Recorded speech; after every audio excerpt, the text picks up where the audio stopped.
শিশু থেকে নিজের ঘরে পরম মমতায় পালিত দুটি হরিণ ও একটি ভালুক স্বেচ্ছায় বন বিভাগের হাতে তুলে দিয়েছেন প্রাণীপ্রেমী নবদ্বীপ চাকমা। খাগড়াছড়ি থেকে বিপ্লব তালুকদারের প্রতিবেদনে দেখুন বিস্তারিত। মঙ্গলবার বিকেলে খাগড়াছড়ি শহরে তেঁতুলতলাস্থ তার নিজ বাড়িতে খাগড়াছড়ি বিভাগীন বন কর্মকর্তা মোহাম্মদ ফরিদ মিয়ার কাছে তিনি সানন্দে কানিগুলো তুলে দেন। এ সময় ডুলাহাজারা সাফারি পার্কের একজন প্রতিনিধিও উপস্থিত ছিলেন। খাগড়াছড়ি পার্বত্য জেলা পরিষদের সাবেক সদস্য ও জেলা বিএনপি নেতা অনিমেষ চাকমার উদ্যোগেই মূলত প্রাণীগুলো সরকারি কর্তৃপক্ষের কাছে হস্তান্তরের প্রক্রিয়া সম্পন্ন হয়। তিনি জানান, নবদ্বীপ চাকমা রাঙামাটির বাঘাইছড়িতে বেড়ে উঠেছেন। একসময় ইউপি সদস্যও ছিলেন। বাঘাইছড়িতে তিনি ছোটকাল থেকেই বন্য প্রাণী দেখে আসছেন।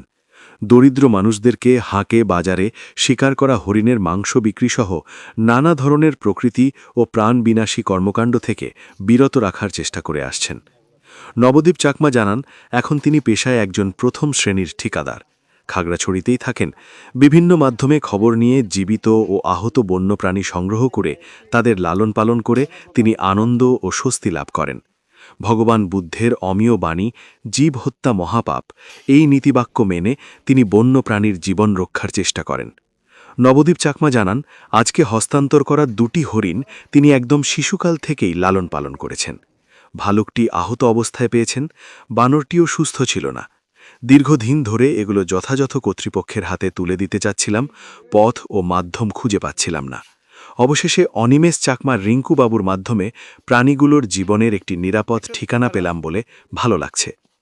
খাগড়াছড়ির বিভাগীয় বন কর্মকর্তা মোহাম্মদ ফরিদ মিয়া জানান, পাহাড়ে বিপন্ন বন্যপ্রাণী রক্ষায় নবদ্বীপ চাকমা এবং অনিমেষ চাকমা রিঙ্কুর মতো প্রাণ প্রকৃতির অনুঘটকদের এগিয়ে আসতে হবে।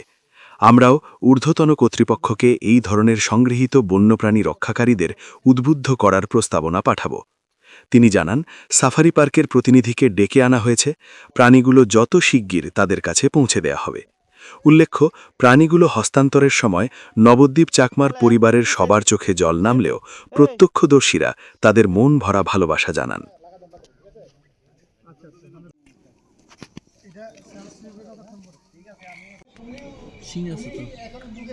দেখছেন স্যার কত বড়